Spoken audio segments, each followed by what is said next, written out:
Muslim ಯುವಕನ ಜೊತೆ ಪ್ರೇಮ, ತನ್ನ ತಾಯಿ ಮತ್ತು ಸಹೋದರಿಯನ್ನ ಕೊಂದಿರುವಂತಹ ಯುವಕ. ಮುಸ್ಲಿಂ ಯುವಕನನ್ನ ಪ್ರೀತಿಸುತ್ತಿದ್ದ ಸಹೋದರಿ ಮತ್ತು ತಾಯಿಯನ್ನ ಯುವಕನೇ ಕೊಂದಿರುವಂತಹ ಆಘಾತಕಾರಿ ಘಟನೆ ಮೈಸೂರು ಜಿಲ್ಲೆಯ ಮರೂರು ಗ್ರಾಮದಲ್ಲಿ ನಡೆದುಬಿಟ್ಟಿದೆ. ತಾಯಿ ಸಹೋದರಿಯನ್ನ ಕೊಂದಿರುವಂತಹ ಯುವಕ ಮೈಸೂರಿನವನು. ಮುಸ್ಲಿಂ ಯುವಕನನ್ನ ಪ್ರೀತಿ ಮಾಡುತ್ತಿದ್ದ ಸಹೋದರಿ ಮತ್ತು ತಾಯಿಯನ್ನ ಯುವಕನೇ ಕೊಂದಿರುವಂತಹ ಆಘಾತಕಾರಿ ಘಟನೆ ಮೈಸೂರು ಜಿಲ್ಲೆಯ ಮರೂರು ಗ್ರಾಮದಲ್ಲಿ ನಡೆದುಬಿಟ್ಟಿದೆ.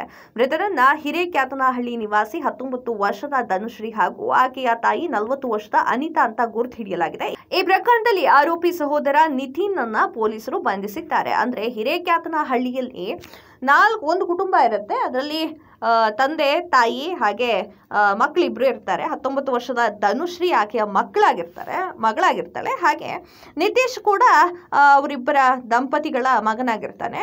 19 ವರ್ಷದ ಧನುಶ್ರೀ ಮುಸ್ಲಿಂ ಹುಡುಗನನ್ನ ಪ್ರೀತಿ ಮಾಡ್ತಿದ್ದಾಳೆ ಅನ್ನುವಂತಹ ಕಾರಣಕ್ಕೋಸ್ಕರ ನಿತೀಶ್ ಈತ ಸಾಯಿಸಿದ್ದಾನೆ. ಅಂದ್ರೆ ತನ್ನ ಸ್ವಂತ ತಂಗಿಯನ್ನೇ ಸಾಯಿಸಿದ್ದಾನೆ. ಹಾಗೆ ಸ್ವಂತ ತಂಗಿ ಹಾಗೆ ಸ್ವಂತ ಅಮ್ಮನನ್ನ ಸಾಯಿಸಿದ್ದಾನೆ. ಪೊಲೀಸರ ಪ್ರಕಾರ ನಿತೀಶ್ ತನ್ನ ಸಹೋದರಿ ಧನುಶ್ರೀ ಮುಸ್ಲಿಂ ಹುಡುಗನನ್ನ ಪ್ರೀತಿ ಮಾಡ್ತಿದ್ದರಿಂದ ತೀವ್ರವಾಗಿ ಅಸಮಾಧಾನಗೊಂಡಿದ್ನು. ಈ ವಿಚಾರವಾಗಿ ಆಕೆಯೊಂದಿಗೆ ಹಲವು ಬಾರಿ ಜಗಳವನ್ನ ಮಾಡ್ತಿದ್ದ. ಪ್ರತಿ ಬಾರಿ ಪೋಷಕರು ಮಧ್ಯ ಪ್ರವೇಶಿಸಿ ಇಬ್ಬರನ್ನ ಸಮಾಧಾನ ಪಡಿಸ್ತಿದ್ರು. ಅಂದ್ರೆ ಪೋಷಕರೇ ಹೇಳಿದ್ದಾರೆ, ಅಂದ್ರೆ ಅವರಪ್ಪ ಹೇಳಿದ್ದಾರೆ, ಇಬ್ರು ಜಗಳ ಮಾಡ್ಕೊಂತಿದ್ರು ಇದೇ ವಿಚಾರಕ್ಕೋಸ್ಕರ. ಅವರು ಮಧ್ಯ ಪ್ರವೇಶಿಸಿ ನಾವೇ ಸಮಾಧಾನ ಮಾಡ್ತಿದ್ವಿ. ಪೋಷಕರು ಸಹ ಯುವತಿಗೆ ಮುಸ್ಲಿಂ ಹುಡುಗನೊಂದಿಗೆ ಪ್ರೀತಿ ಪ್ರೇಮ ಎಲ್ಲ ಬೇಡ, ಮುಂದುವರಿಸಬೇಡ ಅಂತ ಸಲಹೆಯನ್ನ ಕೂಡ ನೀಡಿದ್ರಂತೆ. ಅಂದ್ರೆ 19 ವರ್ಷದ ಧನುಶ್ರೀಗೆ ಸಲಹೆಯನ್ನ ನೀಡಿದ್ದಾರೆ.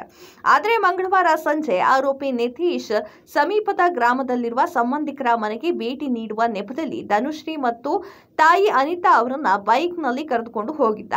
ಮಾರೂರು ಕೆರೆಯ ಬಳಿ ಬೈಕ್ ನಿಲ್ಲಿಸಿದ ನಿತಿನ್ ಸಹೋದರಿ ಧನುಶ್ರೀಯನ್ನ ಕೆರೆಗೆ ತಳ್ಳಿದ್ದಾನೆ. ಇದನ್ನ ತಡೆಯಲು ಬಂದಿರುವಂತಹ ಆಕೆಯ ತಾಯಿ, ಇವನಿಗೂ ತಾಯಿನೇ, ಅನಿತಾ ಅವಳನ್ನ ಆರೋಪಿ ಕೆರೆಗೆ ತಳ್ಳಿದ್ದಾನೆ. ಅಂದ್ರೆ ಧನುಶ್ರೀಯನ್ನ ತಡೆಯೋಕೆ ಬಂದಿರ್ತಾರೆ. ಅಂದ್ರೆ ಧನುಶ್ರೀಯನ್ನ ಕೆರೆಗೆ ಹಾಕ್ತಿರ್ತಾನಲ್ವಾ ಈತ ಮಗ, ಅದನ್ನ ತಡೆಯೋಕೆ ಬಂದಿರ್ತಾರೆ. ಆಗ ಅನಿತಾ ಅವರನ್ನ ಕೂಡ ಅಂದ್ರೆ ತಾಯಿಯನ್ನು ಕೂಡ ಕೆರೆಗೆ ತಳ್ಳಿಬಿಡ್ತಾನೆ. ಆದರೆ ಸ್ವಲ್ಪ ಸಮಯದ ನಂತರ ಆರೋಪಿ ತನ್ನ ತಾಯಿಯನ್ನ ರಕ್ಷಿಸಲು ಪ್ರಯತ್ನ ಮಾಡ್ತಾನೆ. ಆದ್ರೆ ಅಷ್ಟಕ್ಕಾಗ್ಲೇ ಕಾಲ ಮಿಂಚು ಹೋಗಿತ್ತು.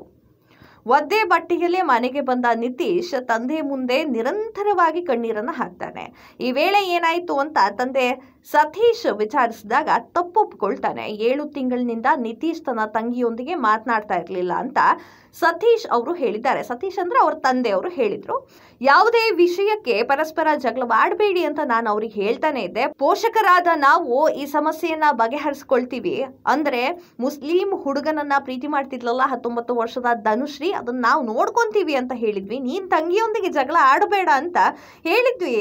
ಆದ್ರೆ ಅವನು ಕೇಳ್ತಿರ್ಲಿಲ್ಲ, ತಂಗಿಯೊಂದಿಗೆ ಜಗಳ ಆಡ್ತಾನೆ ಇದ್ದ. ಹೀಗಾಗಿ ಆತನು ಮನೆ ಬಿಟ್ಟು ಬೇರೆಯಾಗಿ ವಾಸ ಮಾಡ್ತಾ ಇದ್ದ. ಆ ದಿನ ರಾತ್ರಿ 9 ಗಂಟೆಗೆ ಮನೆಗೆ ಬಂದು ಚಿಕ್ಕಪ್ಪನೊಬ್ಬನಿಗೆ ಹುಷಾರಿಲ್ಲ, ಅವರನ್ನ ತುರ್ತಾಗಿ ಭೇಟಿ ಮಾಡಬೇಕೆಂದು ಹೇಳಿದ್ದ.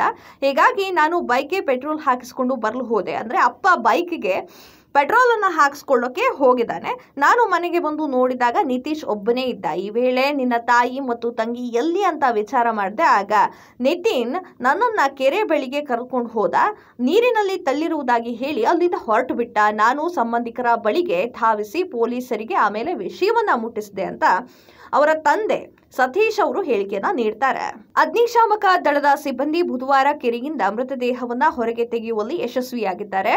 ಇನ್ನು ಹುಣಸೂರು ಗ್ರಾಮಾಂತರ ಪೊಲೀಸ್ ಠಾಣೆಯಲ್ಲಿ ತನಿಖೆಯನ್ನ ಕೈಗೆತ್ತಿಕೊಳ್ಳಲಾಗಿದೆ. ಅಂದ್ರೆ ಹುಣಸೂರು ಗ್ರಾಮಾಂತರ ಪೊಲೀಸರು ಈ ತನಿಖೆಯನ್ನ ಕೈಗೆತ್ತಿಕೊಂಡಿದ್ದಾರೆ.